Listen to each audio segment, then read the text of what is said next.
Hello, welcome back to Mindfulness Monday with Johnny Tiger and Kitten! Kitten sitting here eating Kit Kats. Yes! Are kittens supposed to eat Kit Kats? I mean, isn't that like cannibal? Cannibalism? No! Anyway, um, it's September 11th. I can't even say happy September 11th. It's like such an awkward, somber occasion. As human beings, we've done so much harm to each other, and this is definitely one of those days where we are reminded of just how much damage a few misguided individuals can do when they really put their mind to it. Anyway, Mindfulness Monday. This is a make-up session for Soul Search Sunday because we didn't get around to a Soul Search Sunday. Uh, we're looking at a very big and nasty looking knife last night. Um, so today we are going to revisit a topic that we have kind of talked to death before, which is the art of conversation. But I think the art of conversation is one of those topics that can kind of go again and again and keep revisiting and always can learn something new or to remind ourselves uh, uh, what to do, what not to do, what to say, what not to say. I think as we get involved with our daily life, a lot of time we tend to start taking our mouths for granted, and we stop watching what we say to each other.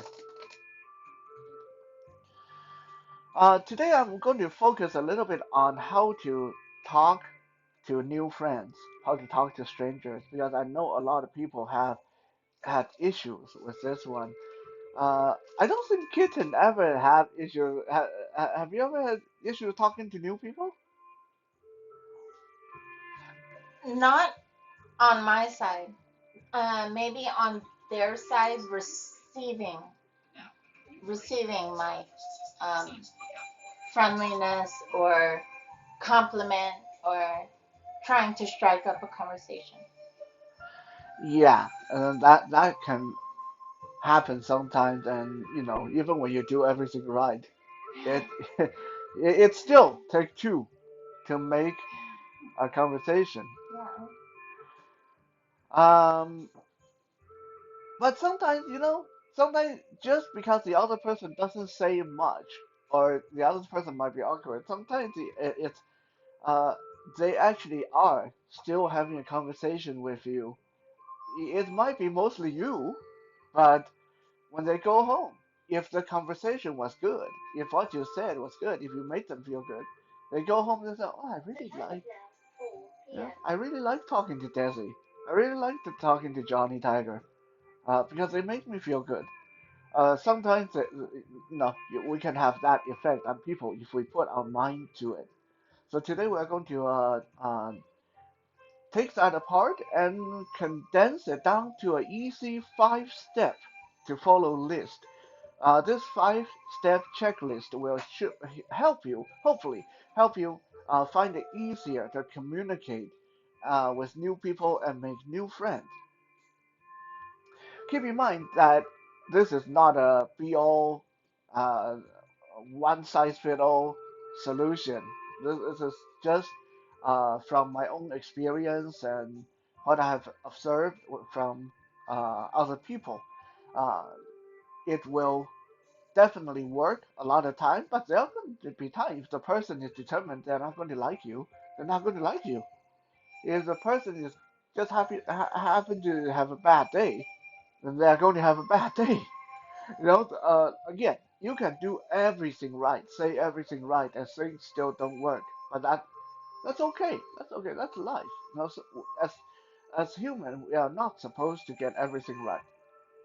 Um, but if you follow this five guideline, you will. probably find that communication becomes a lot simpler because I think when we have step one, step two, step three to follow and to keep straight in our head, things always become a little bit more compartmentalized, a little bit more clear and cut and dry. And sometimes it's best to have things cut and dry so you don't have the confusion of trying to figure out what's the right thing to say. Some of these actually do apply mostly to new people, but a lot of these will apply to just any conversation, really. Now, the reason I say we are focusing on new friends, strangers, new people, acquaintances, people who are not very familiar with you, is because if you break these five rules, if you break these five guidelines, it's going to affect you making new friends more. If you have old friends, family members, lovers, people who you are really familiar with, when you break one of these, they might be okay with it because they know you. There's a lot of leeway you get from people who know you. But new people, they have no reason to give you any leeway. They have no other experience to draw upon. So if you know, like for the most part, I'm a pretty reasonable guy. But if I get up in the morning and you know, I may be a little bit cranky, and I am maybe say something a little bit abrupt or rude to Kitten, or Kitten say something a bit rude or abrupt to me. Well, we know each other. We know that this is not going to be like 100% of the time. We know that the other person is nice, like 99% of the time. Well, I am nice 99% of the time. Kitten's only nice 80% of the time. Oh. Yeah, I guess slipped. Hey, it's my video. If you want to have 99%, do your own video. But that's what I mean. When you have that familiar bond with each other, you can dis disregard a lot of rules and still things can work. I don't recommend it though, because everyone have a good day and a bad day. Everyone have some boundaries. And one day you may think that it's okay for me to meet my best friend and say, I'm not going to swear here, but you might think it's cool to say, hey, what's up? Mm-mm-mm. You know, uh, most of the time he might be okay. Today he get offended, right? Because you don't know what happened. Maybe someone in his family just passed away. Maybe he's feeling sick. Maybe he got a toothache. Right? So it's best not to cross these boundaries when you can help it. So that is a very rambly, long intro. Um, let's get started with our list of five things on how to talk to new people. Item number one, and this may surprise you guys that this is actually a rule, but it really is. Okay, don't ask more than three questions in a row. Think about it. How would you feel if when you meet someone new, let's say at a party, and the person goes, "What do you do for work? How long have you been married? What does your parent do? How old are you? Do you have any kids?" Pretty quickly, this turned into an interrogation. And what's going to eventually come to your head is, oh my God, this person is asking all this question. He's learning everything about me. I don't know jack about them. I don't know anything about them. But I can't get a question in because, oh, here comes another question. No one likes to be interrogated, especially by strangers.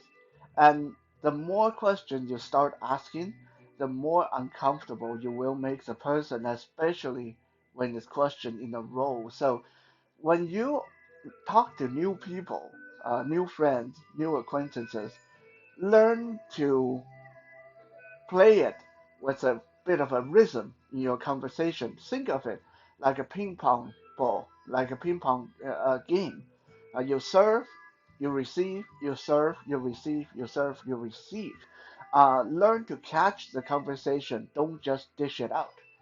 Um, Now, some people say, well, what if I don't? What if I ask a question and they just give me a two-word answer or something like that? Then what do I do? If I don't ask another question, then the conversation's dead. Well, this is where you want to learn to take the conversation by the horn and lead it a little bit, give it some momentum. Uh, you know, let's say um, let's say I ask, let's say I meet Kitten at a party, and I ask Kitten, hey, where are you from? Give me a short answer. Guam? Okay, so I mean, just because my lack of hearing, most likely here is me go, huh? Where? But okay, let's say the person just like Guam, right? Like you might feel like saying, well, where is that? Um, but this is not a good time to immediately ask your second question. Remember, you don't want to ask more than three questions. You don't want to use your second question up so quickly. So rather than asking that question, you can say something like, Guam, why does, hmm, well, that sounds so familiar. I don't remember. Like, I heard that place before. I heard it's an awesome, awesome place. Uh, it's a, oh, where is it? Where is it? Um, yeah, I don't know. I think a friend of mine went there before, and they told me it's a wonderful place. So I myself, I'm from Taiwan. Taiwan is a tropical place and very, very hot. So I'm still trying to get used to Canada. Don't really like the winter here. So what I do here is I am not asking another question. I'm taking the conversation on a little bit, and if the person feel like it, then they can expand on, okay, where is Guam? And they might say, oh yeah, Guam is just like Taiwan. And now we have something in common. Now we have something to talk about, right? But if the person say Guam, and then you go, where is that? And then the person gives you another short answer, oh, it's part of the U.S. And you go, uh, how come I never heard of it? Well, there goes your three questions. Yeah, like your conversation turned into an interrogation. You keep asking questions and getting these short answers. It's not getting anywhere. So don't ask too many questions. Keep it under three, and learn to take charge of the conversation. That is number one. Number two, this is directly related to the previous one. When you take charge of the conversation, learn to have a low profile. Right? Learn to be low key. Don't uh, well, we'll talk about this a little bit more in the item number three. Uh, because you don't want to overwhelm the other person. You don't want to dead end the conversation. Um, but how do you be low key about this? Is I know Kitten know who I'm talking about, right? Like we have mutual friends. Let's just say friends. Um, that the moment they take over the conversation, you can't get another word in. You tell them that they ask you, where did you go for Christmas? Oh, we went to Red Lobster. And they're like, oh, Red Lobster, man, I tell you, I just love Red Lobster. I went to Red Lobster with my family every Sunday. Every Sunday we go there 1 o'clock in the afternoon and blah, blah, blah, blah, blah. You just go on and on and on. Yeah, don't do that, right? Um, when you take over the conversation, keep it mild, keep it low key. Okay, this is how I would do. Let's say, um, let's say we take the same example. Let's say I ask Kitten, where did you go for Christmas? Where did you go for Christmas? Where did you go for Christmas? Hello? My Chinada and my mom, we went to church at midnight church. Oh, wow, that is so cool. I can't even remember the last time I went to a midnight mass. I used to really enjoy it when I went with my family, but yeah, it's been so many years that I wonder if it's still the same as when I was little.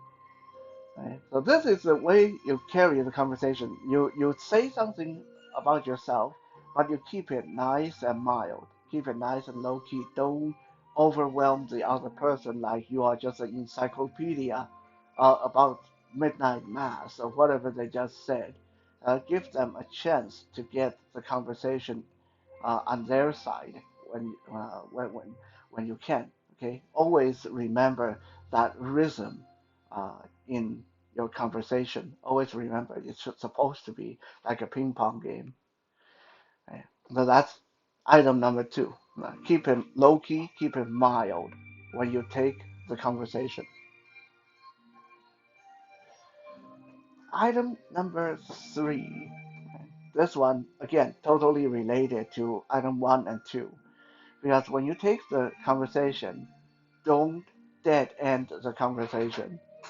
And this one is so hard because I've known so many people. I know Kitten knows so many people that they just is like, don't you know how to talk? Like when the moment they take over the conversation, they say something that just make everybody go, okay, let's talk about something else. Uh, Mhm. for example, we use the same example that Kitten just said. Okay, I went to, she went to midnight mass and went to church midnight mass on Christmas. Okay, I can totally, I can totally imitate one of our dearest friend here because this is how he would go about it. Church, you believe that crap? I don't believe that thing. It's all crap. It's BS. There's no such thing as God. Your church, I hear the priests, they play with little boys. I don't know why you would do something like that. Why you would go to them. Yeah, okay. Now where do you want the conversation to go from here? Yeah, Awkward. you just killed it. So that is a big no-no. Okay, like when we're talking about the art of conversation, dead ending the conversation is as bad as losing the ball or dropping the ball when you're playing ping pong, or breaking the ball, or breaking the table, or knocking over the chess game when you're playing chess. Don't do that. I know everybody's entitled to their opinion, but if you if your goal is to have a nice conversation, then you probably want to find a better way, more mild and low key way of expressing your opinion. For example, let's say if I talk to someone who say they go to midnight mass, my reaction, and I'm an atheist. Well, I'm spiritual. I'm not religious, so I don't really believe in churches and stuff like that. But I'm not going to come across as my friends that say it's crap, it's BS, and all that stuff. Right? If the person say they go to midnight mass, I would say, I personally have never been because I don't know, churches just kind of scare me and make me feel a bit awkward. But I remember when I was growing up, seeing people going to midnight mass on TV. That just looks so awesome. It always makes me feel a bit envious. And I don't know, maybe one of these days I'll give it a try because it does look really cool. Suddenly it's a different tone, right? Like I basically say the same thing. I don't go to church. I don't believe in it, but the tone of the conversation is totally different. So this is item number three. Don't dead end the conversation.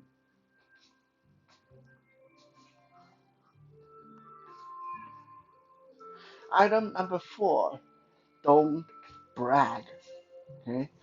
I know a lot of people say this is like obvious, but it's not so obvious sometimes because a lot of us brag when we don't mean to, and the other person, especially new people, will take offense.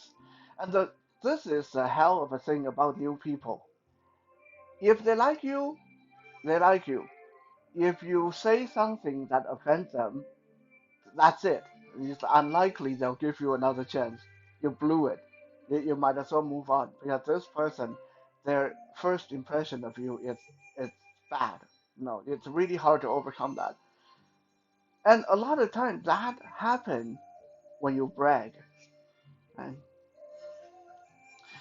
when you don't know a person, when you don't know what that person is going through in their life, it's really hard not to offend them with something. And then when you brag, let's say let's say I'm having a conversation with Kitten, and let's say Kitten is not Kitten today. Let's say Kitten is Kitten uh, 20 years ago. Let's say Kitten lived in a, a like really bad apartment, and let's say Kitten can barely afford food, and Kitten has to rely on eating instant noodle every day. And let's say I'm talking to Kitten. I just met her at a party, or at church or whatever, and I come up to Kitten and I was like, "Hey, have you ever been to the Cave? The Cave is it's a great restaurant. Me and my girlfriend we go there every week, and the meal's only $200. It's great. It's nice and cheap." Now, my intention might not have been bragging. Like this to me, like this might be okay, but I have totally just ruined my impression in Kitten's mind, I imagine. No, here's this person who can barely afford rent and barely afford instant noodle, and when you tell them that this $200 meal is pretty good and just okay, they are going to go home and wish you get run over by a bus. Okay, maybe not, but it's not a good feeling. So, a lot of time when we are talking to people we don't know, uh, it's very important to say less about numbers and values and say more about experiences and thoughts and uh, movies or stories or something that's not that heavy, right? So, for example, when I meet new people, I will never mention that I've been doing martial art for 20 something years, unless we are at the level where they ask me outright, how long have you been doing martial art? And even then, a lot of time I'll just say, oh, it almost seems like my whole life. I'll glance it over with something like that. If someone asks me, "Do you go to the gym? You look like you go to the gym." I, well, I work out a little bit when I can, but I don't really just messing around. I don't really do it half as good as most people. Stay humble, stay humble. I don't try to avoid that bragging thing because when you do it, whether intentionally or unintentionally, it will ruin your image in that person's head if they think that you are bragging. Uh, it's a bit of a landmine that a lot of us will trip on once in a while. Um, like, for example, some people like my mom. Well, actually, in my mom's case, she just loves to brag. So in her case, it's not even unintentionally. She totally does it. And this is why there's a lot of my mom's friends that secretly hate her because she offends them so much with that kind of bragging. Like my mom is the kind of person that will meet you for coffee, and then she's sitting there playing with a diamond ring on her finger, and when you say something, when you feel that it's polite to ask her, "Hey, is that a new ring?" My mom, "Oh, this old thing, it only costs like $50,000. It was, yeah, just I just felt like a new ring. It's not that good. It was kind of cheap. And my mom's the kind of person that does that, and just so many people hate her. So now we have four items with our new art of conversation. I'm going to pause the video very quick so I can take a quick sip of coffee because I'm starting to get parched, and I'll be right back.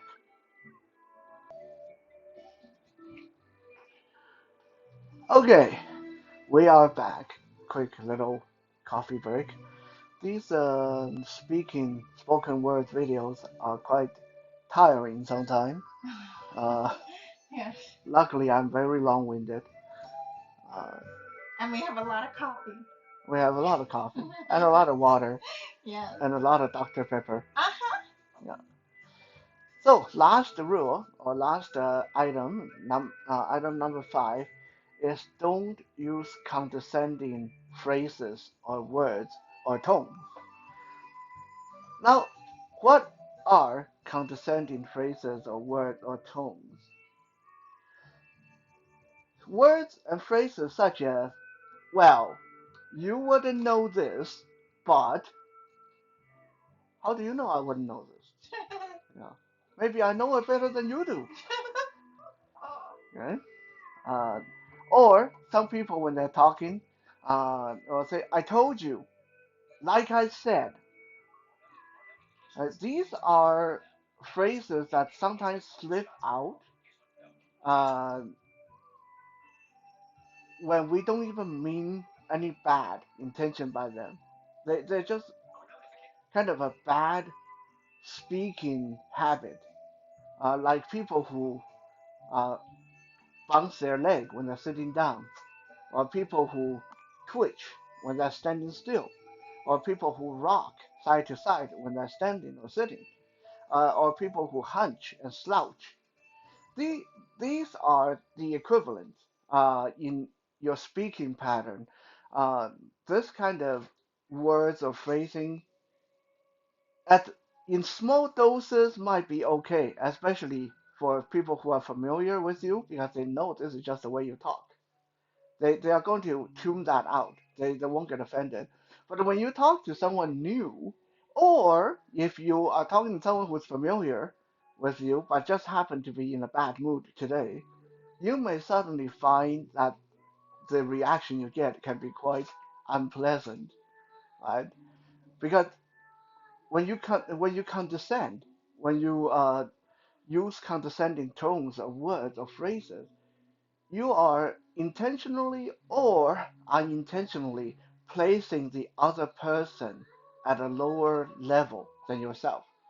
You are almost treating them like they are slaves or nobody or peasants or whatever. Um, and that leaves a really bad taste in people's head, even when you didn't mean it. Uh, I myself, for example, a lot of time when I talk to people and people go, "Well, you wouldn't know this," or "Oh, you can't see this," uh, that like there's always a little tick in my head that I have to physically kind of like restrain myself from reaching over and squeeze your face when people use phrasings like that. Like it's very triggering. Uh, Another little trigger of mine that a lot of people don't know about is when people insert things in their conversation like, "Did you hear me? What did I say?" You know why? Because that's what my dad did. My dad, before he hit you, "Did you hear me? What did I say?" Huh? That's how my dad would do this. So when people insert these little kind of condescending power play phrases or words into the conversation, it's really bad for especially new relationship when you're talking to new people because they don't want to feel like they are being bullied. People don't want to feel like that. they're being bullied in a conversation. So try to minimize that when you can. When you catch yourself doing that, trying to cut it out. I myself, of course, I'm not immune to it. Even for me, sometimes I like to say, look, you probably didn't know about this. And this is one of the things I say a lot. And I try to not do it because I know how much it ticks some people off sometimes. Um, so again, these are guidelines. They're not hard and fast rules because sometimes you can do everything right and things still go wrong. Oh my gosh, And yeah. sometimes you can do everything wrong and things go right. Yeah. I mean, obviously, because the bad people, there are people who are really obnoxious and they still have friends. So obviously, it's not like a hard and fast rule, but these 5 items are like guidelines for you guys to follow if you don't know where things might have went wrong with your new friends. How come you offended people without meaning to, and how to improve your uh, relationship with new people. Now, when we talk about new people, if you're just thinking about people you meet at the party, that's not so important. Okay, yeah, people are important, but if you offend someone at a party, that's not the end of the world. But what if it's your new boss? What if it's your new client? Right? You need to know how to talk to them. So, quick recap. Number one, don't ask too many questions. Keep it under three. Take charge of the conversation when you ask questions. Number two, keep the comments. Keep your conversation light, mild. Keep a low profile. Keep low key. Number three, don't dead end the conversation by making extreme, aggressive, violent statements. Don't make it awkward. Number four, try not to brag. And again, this one is so hard because sometimes you don't think you are bragging, but when you come across the sound, when you get to the other person, it sounds like bragging. So be very careful with this one. And number five, try not to use condescending, sarcastic, or bullying kind of phrasing or words, such as "Did you hear me?" or "You wouldn't know this," or something like that, like "I told you already," or "Like I said." I have said this many times, things like that. And that's it, folks. Thank you for today's Mindfulness Monday, and hopefully we can all be a little bit mindful of what we say and do, and maybe the world will be a better place. Yeah. Uh, Remember those who passed away on this day, and we'll be back again tomorrow for some Tactical Tuesday. Bye.